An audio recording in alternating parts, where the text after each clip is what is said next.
Welcome, welcome, welcome to another exciting episode of Wind Down with Kev. So excited with the guests I'm going to bring to you today. Let me start with gratitude. Thank you to all of you that have already clicked the subscribe and notification button on YouTube so you can be notified when this content comes out.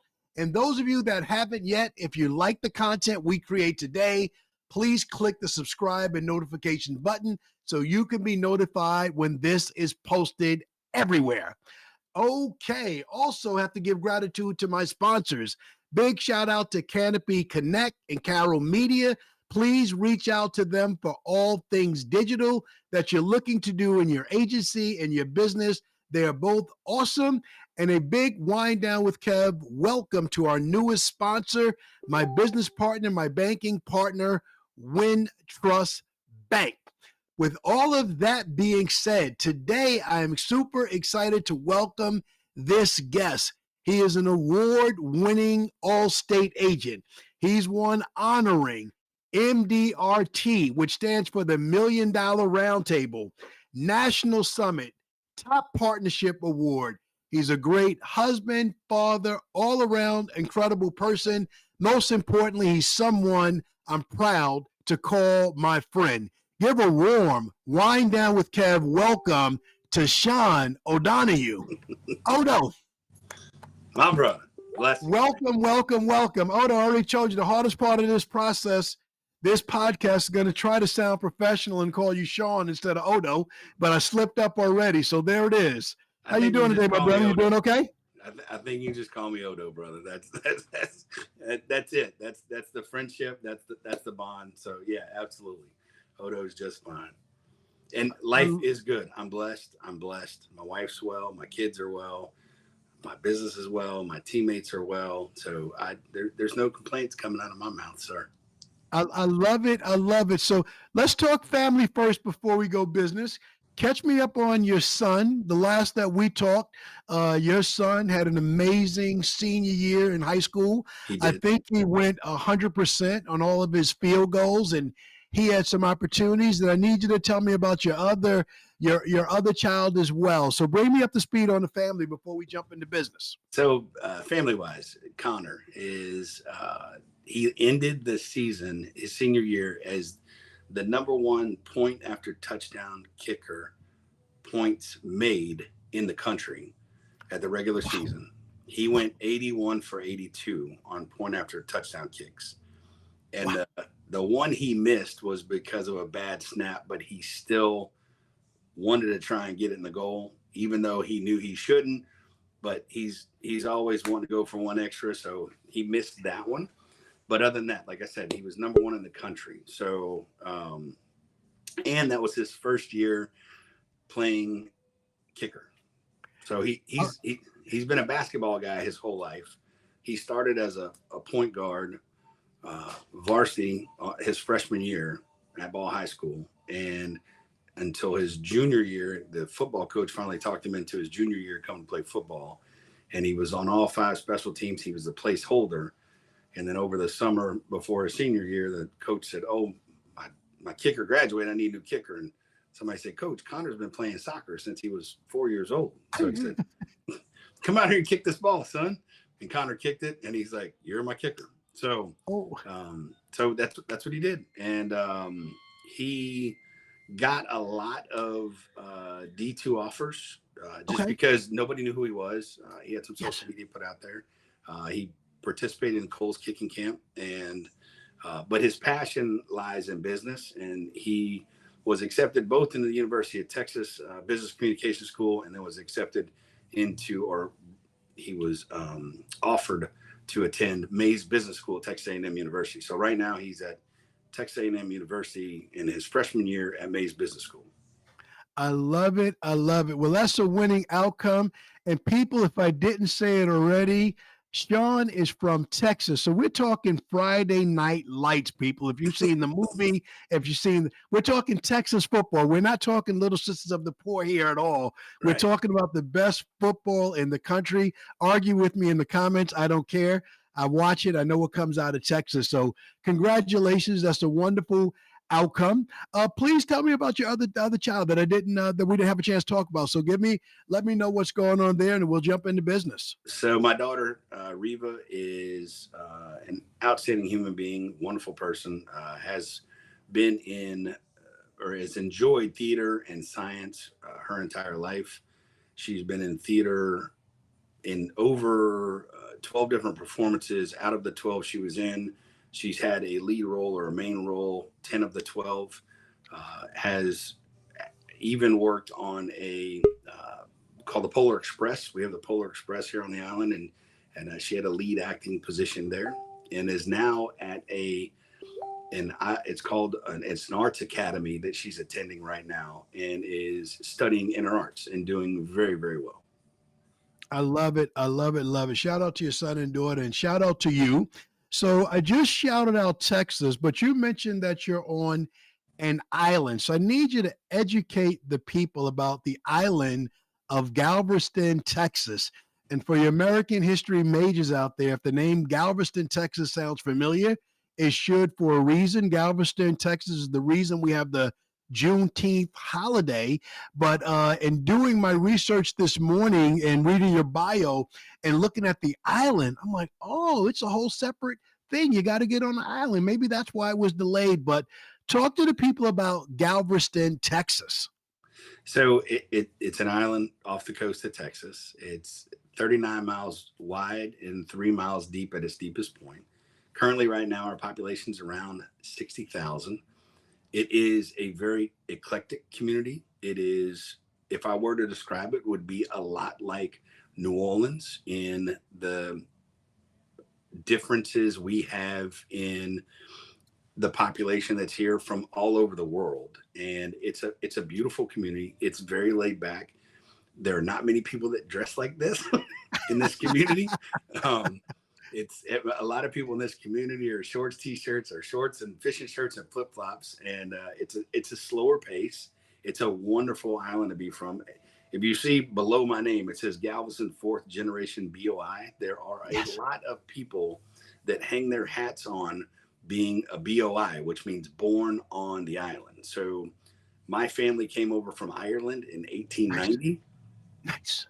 1889, my great great grandfather was a ship's captain and went from Ireland to New York. Did not enjoy all those little signs in the windows that said INNA, which meant Irish need not apply. So he went back to Ireland and got on another ship, captained it to Galveston. And when he came to Galveston, he fell in love with the place. And our family's been here ever since. I love it. So Odo, you and I connected. I'm at a CWC event in Texas. Everyone walked in with the 10-gallon hat on. Shout out to Daniel Austin. All the other guys were in the room.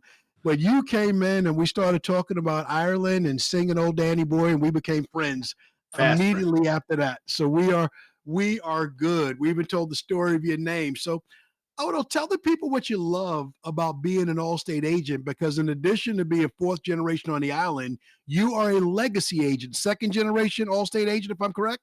You are absolutely correct. My father started as an Allstate agent November 19th, 1967 as a booth agent. So back in the day when Allstate, he was an employee of Allstate.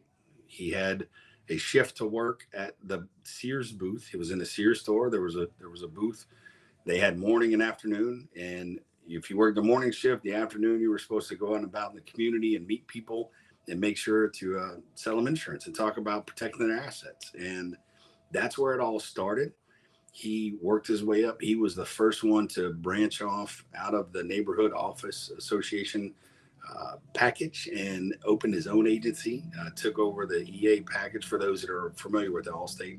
And I came to work for him full time in January of 97 as a producer, and then worked my way up to managing the agency, then buying into the agency, and then actually buying the whole agency. So I was the only one of my four siblings, three brothers and one sister, that wanted to do this full time, because I just love it. I'm passionate about protecting people's assets and helping them understand how to carve their policies to make them bespoke to them. And it's been a wonderful career. And since January of 97, been having fun doing it. I love it. I love it. Your passion comes through and your smile. So let's get into the island. You said the island is 3 miles wide. Did I hear that correctly? It's 32 miles wide and 3 miles deep. So it's a very long but skinny island. I got it. So that being said, is the whole island a coastal risk where it's really important to have a local agent like you that has a good understanding of what coverages people need? Absolutely. And the reason being is my dad, having the knowledge from my dad started with Allstate before the National Flood Insurance Program was even brought Wow. into existence. Wow. He was an agent before the Texas Windstorm Insurance Association was brought Wow. into existence.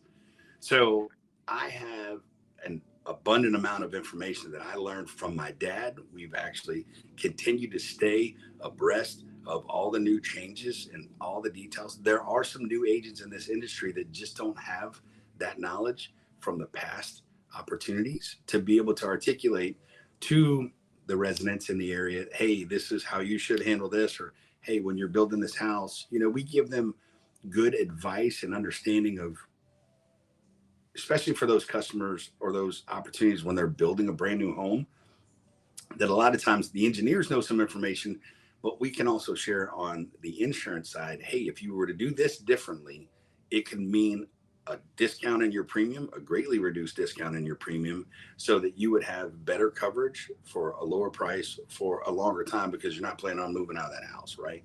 That's typically what it Absolutely. is.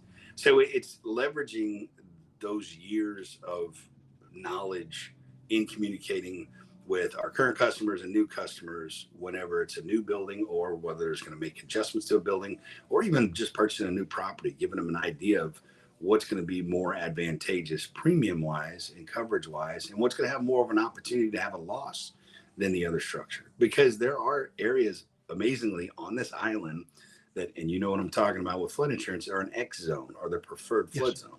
So it's Yes. amazing to think that you can have a structure on an island that's surrounded by water that is considered the preferred flood zone for the National Yes. Flood Insurance Program.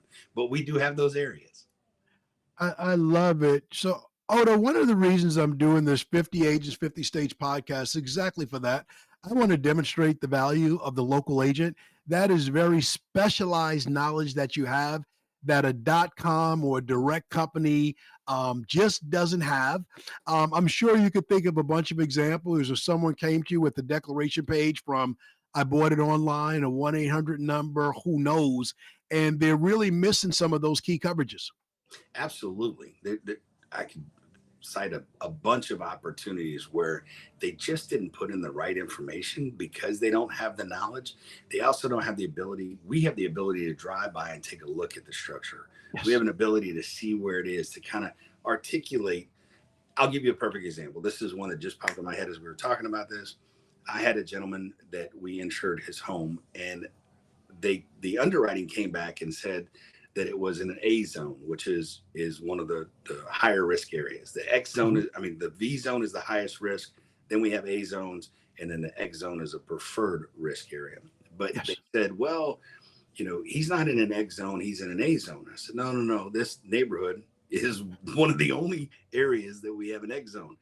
And they tried to drill down and show me what was going on. And when I zoomed in, I articulated back to him. I said, that's their swimming pool. That is not their house. It's not a body of water. Right. And so if you were to do this online and you were not to know what questions to ask or what information to communicate to the underwriter and let them understand that this is not what they see it is, he would have been paying, it was 6 times more than what his rate was to be in the X zone as an A zone. So, and they could have gone years with that. And if you don't have somebody that has that opportunity to have a conversation with you, I promise you this: if you went down the road 6 years, paying $6,000 a year, and then brought it to their attention that it was wrong, I promise you they're not going to go back and refund you 6 years of premium. They'll refund you one, maybe, Right. but not six. Well, that demonstrates the value of a local agent more than anything else I can think of. We don't have to delve any further there at all. So one of the other things I like talking about with agents is community involvement. And with you, there's a couple of things that you're doing that are important to you. Um, the Yagas Children's Center, the Galveston Rotary Club, the Lions Club. But I'd love for you to talk about, and all our fellow friends or all state agents that haven't seen you since you completely shaved. You were part of the beard gang with me, and I realized that you left me. Talk about the community service that you're doing with the sheriff's department that caused you to leave the beard gang so you could serve your community. So leaving the beard gang. So I've been a reserve deputy with the Galveston County Sheriff's Office for 23 years. I got into that. The O'Donohoe last name, the Irish have a long lineage of being in law enforcement. I had an opportunity to meet law enforcement officers in my youth, and not all of those interactions were extremely positive. So I thought about what's a way that I could give back. And I had two of my really good friends at the sheriff's office, and we were visiting one afternoon after work. And I said, man, I love what you guys do, and I would love to be in law enforcement, but I know I'm going to take over my dad's business and I'm going to get back in the insurance. I just wish there was a way, that I could do it. And they said, why don't you become a reserve? And I said, what's a reserve? And I said, like the Army reserves? Absolutely. They said, you go to a police academy and then you come volunteer and you do 16 hours a month minimum and you work for the sheriff's office. So 23 years ago, I did that. I went through a police academy that was 2 semesters at the local Galveston College, and they have a law enforcement academy inside of it. We were class 14, one of the younger versions of the academy as it rolled out, and went to work as a reserve deputy with Galveston County Sheriff's Office in the Marine Division for 3 years, and then in the Patrol Division, 17 years. Recently, in the last couple of years, I've been in the Special Assignment Division, which is more the retired division. I worked my way up to sergeant. And in January of this year, we have a new sheriff that was elected. And when a new sheriff's elected, the whole department is required to come into the sheriff's office and re-swear in. So to re-swear in, when you have your uniform on, you cannot have any facial hair. You can only have a mustache, and it can go to the corners of your mouth. So I had to shave the full beard off to go in my uniform to re-swear in. And we're discussing an opportunity of me helping get back involved in the Marine Division out on the boats and helping in the areas around the island with the Galveston County Sheriff's Office doing some more law enforcement, proactive opportunities to help keep the community safe. Sure. I love this story, man. I'm discovering so many unique things about Allstate agents and what we do throughout the country. You and I have had a bunch of conversations. This one's new to me.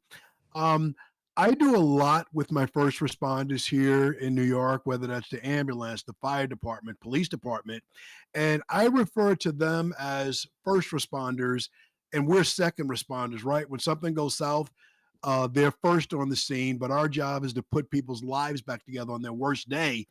But with what you're doing, you're serving in both capacities. How has it benefited you being both a first responder in all the ways you served in the sheriff's department and as a second responder as an insurance agent? How is your unique knowledge really giving you the stories to help educate people to do the right things the right way and maybe do a little accident prevention conversation?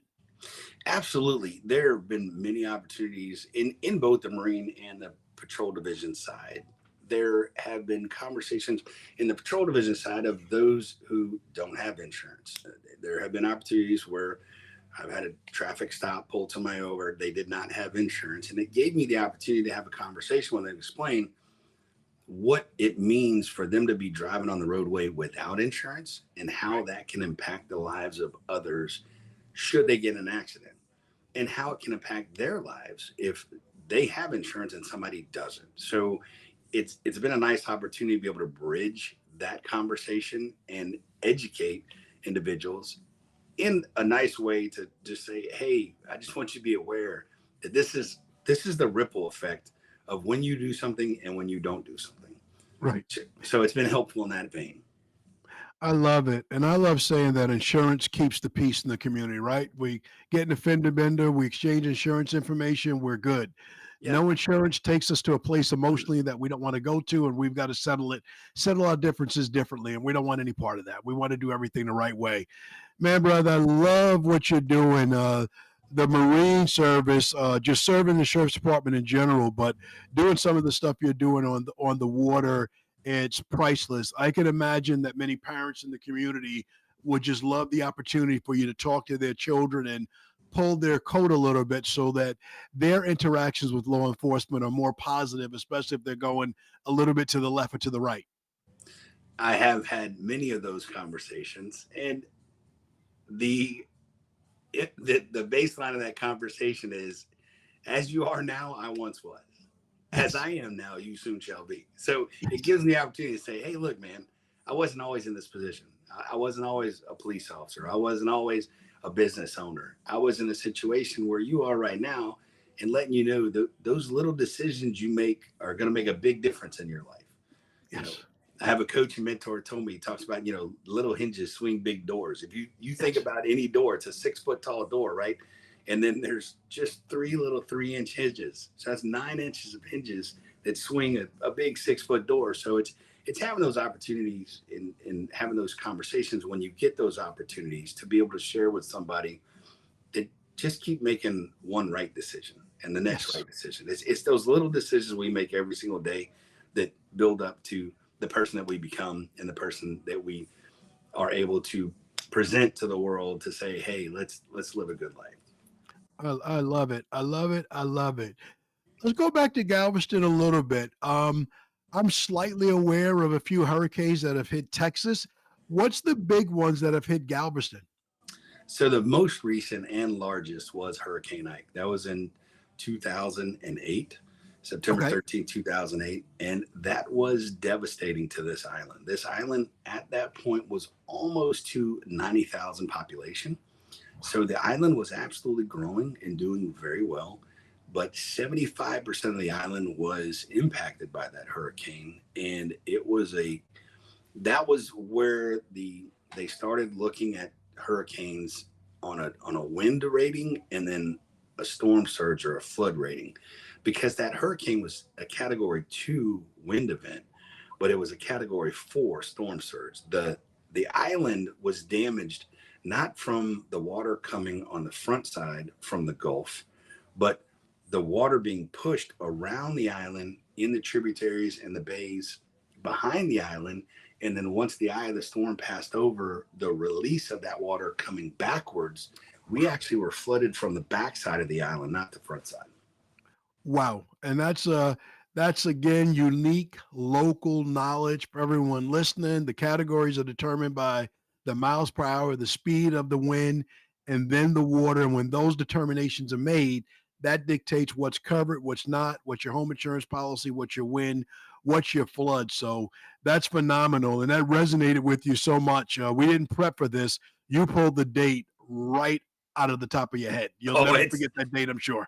it's burned in. I can show you in the front of my office. We even have a watermark sign that says Hurricane Ike and the date on it, because we know how much water we had in this office. As a matter of fact, I would be sitting underwater right now if I was in my office during Hurricane Ike. Oh my God. Oh my God. And I'm Yeah, sure the residents that survived it, they remember exactly where the water came into the to the home with that water. absolutely. And stories of multiple customers of mine. Galveston has been an island of people that don't normally run from hurricanes, which Okay. sounds not the best result. I think Hurricane Ike changed a lot of people's opinions on that. Uh, Previously, though, people that have, even some of our bigger hurricanes, the construction on this island is set. The Texas Department of Insurance requires the wind resistive rating that we have. And so Okay. our previous storms have been more wind related than they have been that storm surge related. There were people, I had a customer tell me that she remembers Hurricane Carla, that the water didn't even get up to the curb in front of her parents' house. And Hurricane Ike, she had 3 foot of water in her house. So Wow. those opportunities totally changed in Hurricane Ike. It changed the mindset. And there were multiple customers of mine that told me stories of their 1 story house where they had to climb into their attic. And then from their attic, they had to break through their roof to get on the roof in the storm because the water level was coming up and they were afraid that they were going to drown.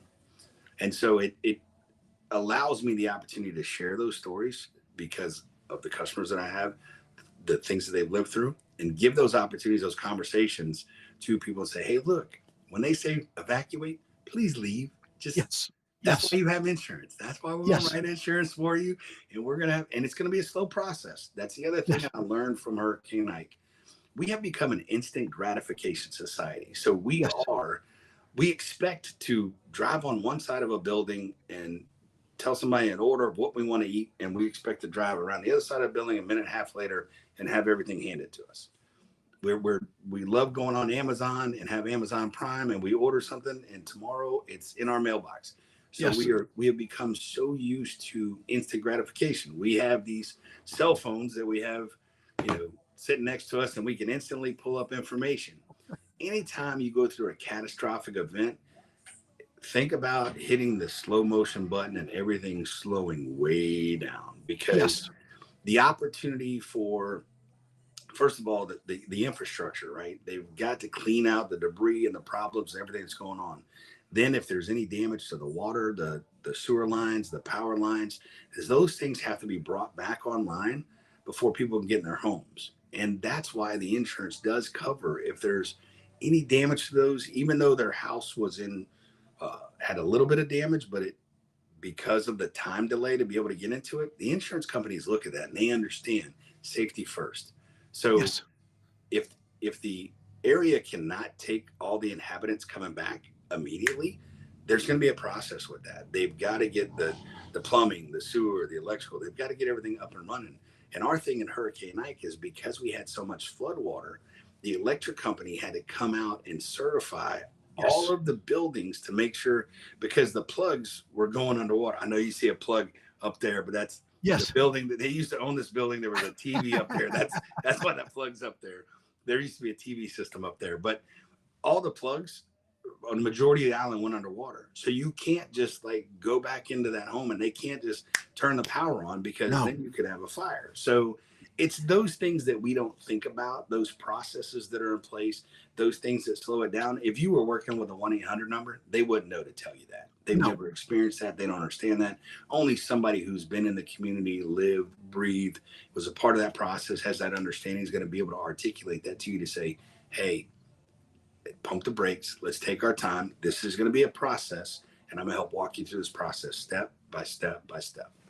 Absolutely. And give you that peace of mind. You've given me peace of mind already. So let's talk about getting into the insurance business in Texas. Is it hard for someone that's listening to this and might want to work in your agency? How hard is it for them to get into the insurance business? It's not hard at all.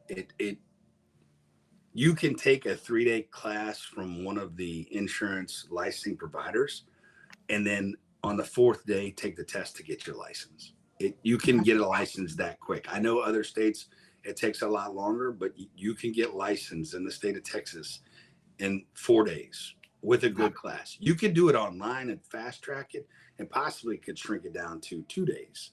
Wow. But to sit in a room, to be able to learn, to ingest that information and then be able to put it down on paper and in a test, is definitely around 4 days to be able to get into the business. The difference with Texas is, we have, and I'm sure with New York and every other state, the Department of Insurance for the state has their baseline type policies. Mhm. Once you learn that process and get your license, and then the company you go to work for, their policies are slightly different, tweaked a little bit, and it's just getting that knowledge and a ramp up.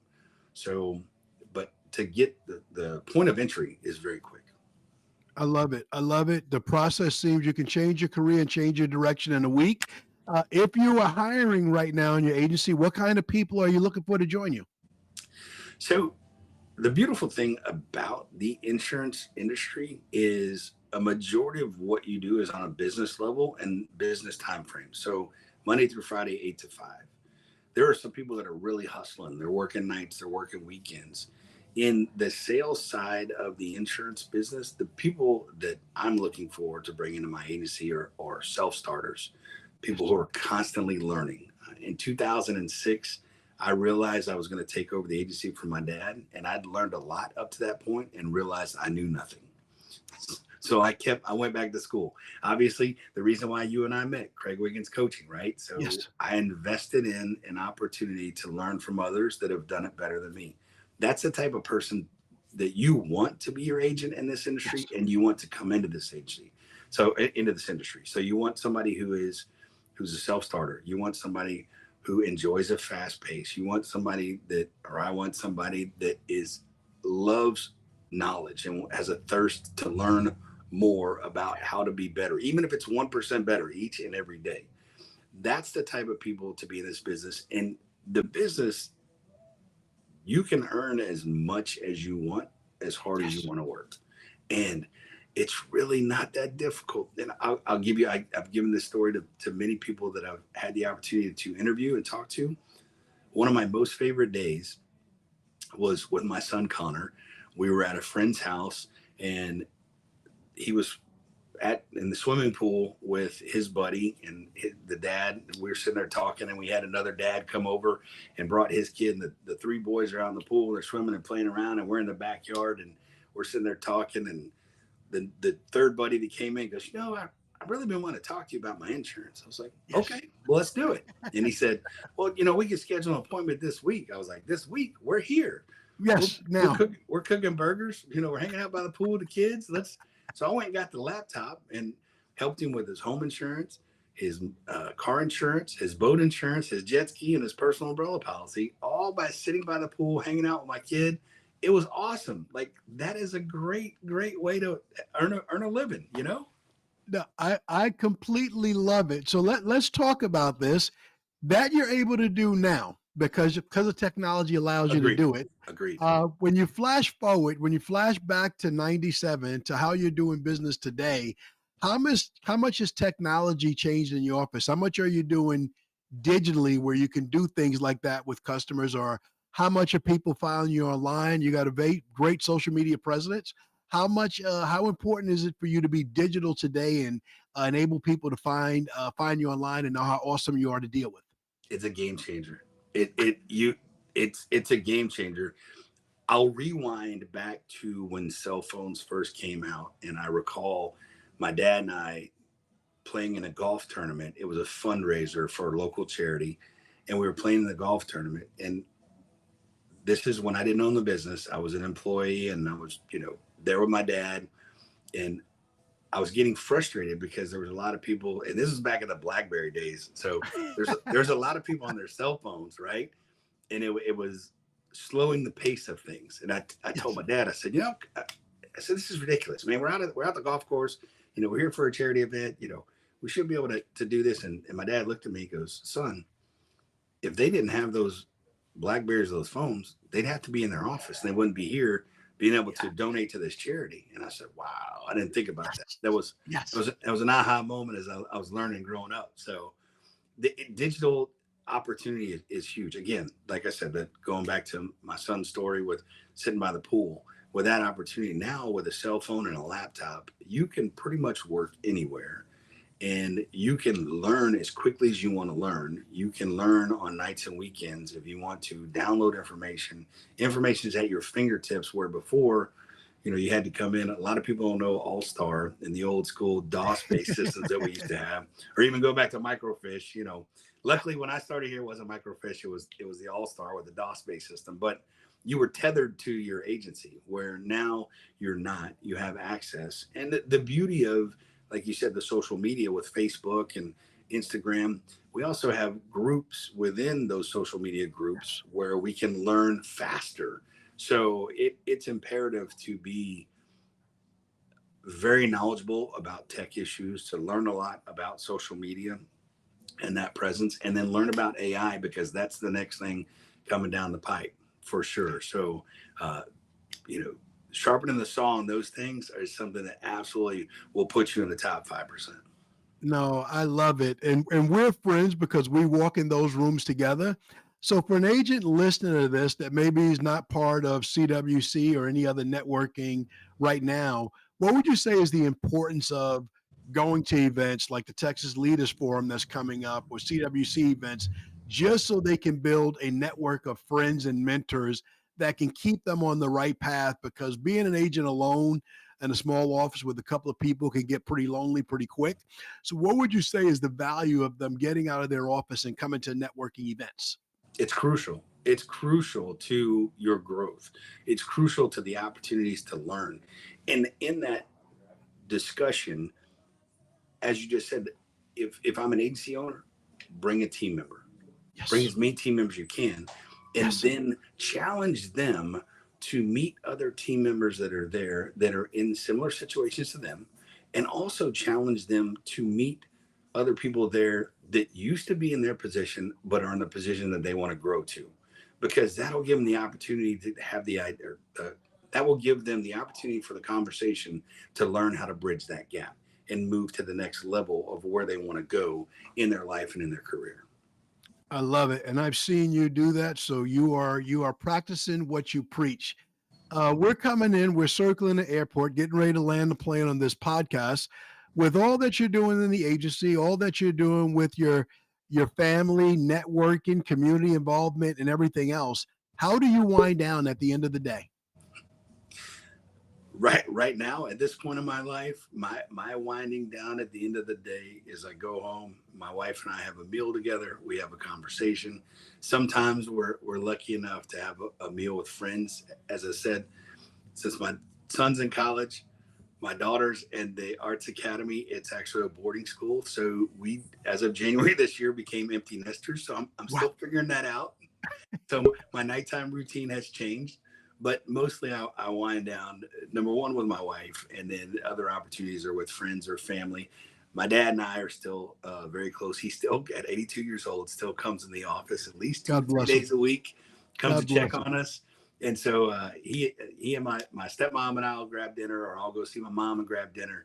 And that's how I wind down, is spending time with family and friends and just reflecting on how fortunate we are, how blessed we are to be able to be in this business, to have this opportunity, to be able to have the friends that we have. I wind down with an attitude of gratitude, and wake up with one every single day. Man, that's some priceless advice. So I'm going to tap you with one more question. I Sure. ask all my guests the same question, same closing question. If somebody that's going to listen to this podcast, watching on a live stream right now, maybe they want to get into the insurance business, maybe they want to do something else, and maybe they've hit a roadblock where they feel a little discouraged and they're having trouble finding the energy to keep going. I'd love for you to share some encouraging words. First thing, congratulations. You're in the top 1% because Yes. you stayed to the end. You Yes. listened all the way through. There are so many people that don't do that, because I talked about the instant gratification that we have. A lot of people, they just listen to the very beginning of things and then they shut it down. Follow through.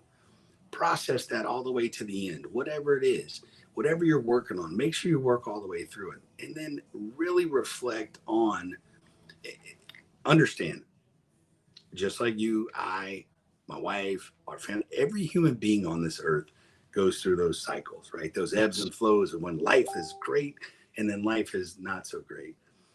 I recently spoke about having the attitude of gratitude at night and in the morning.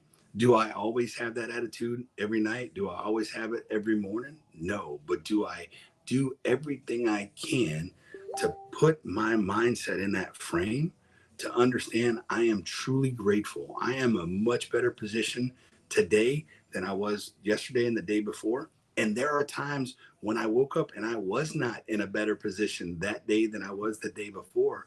But if you're gonna knock me down where I can look up so I can get up and move on again, right? Because it's all about putting one step, one foot in front of the other, and keeping that mental gratitude. I do believe what Zig Ziglar said: what you feed your mind, it has an appetite for. So if you do get in a negative opportunity, you do get an opportunity where life is hard and you're struggling, focus on the good things in life, focus on the good opportunities, and don't allow yourself to dwell in that negativity. I'm not saying don't take the time to process it. Absolutely process it, because you got to learn and grow. Anytime you make a mistake, you get knocked back, you do got to take that step forward. So you got to learn from it. But constantly focus on making sure that you're getting back in that positive mindset, that back in that can do attitude, and back into the I am a great person and I will do great things. Sean, Odo, my brother, incredible advice, attitude of gratitude, incredible self talk, because no matter where we go, no matter what we do, we are with ourselves. So, what we say to ourselves and finding that attitude of gratitude on the days and nights we don't have it, that's the work. Once we can establish that, then we can go on to do the other things. So, ladies and gentlemen, if you enjoyed watching this podcast with my incredible guest, my friend, my brother, Sean O'Donohue, you know what to do. Click on the like and subscribe button. Get those notifications when this podcast is released. You'll love it. You'll get back to go back and listen to it again and again and hear his advice and feed a little positivity to yourself when you don't have anything left in the tank to draw upon. So thank you to everyone that tuned in, stayed until the end with that follow through. Thank you very, very much. Big thanks to my sponsors, Carol Media and Canopy Connect, and my newest sponsor, Wintrust Bank. Ladies and gentlemen, put your wine down with Kev hands together and give a warm thank you, welcome to my brother, Sean O'Donohue.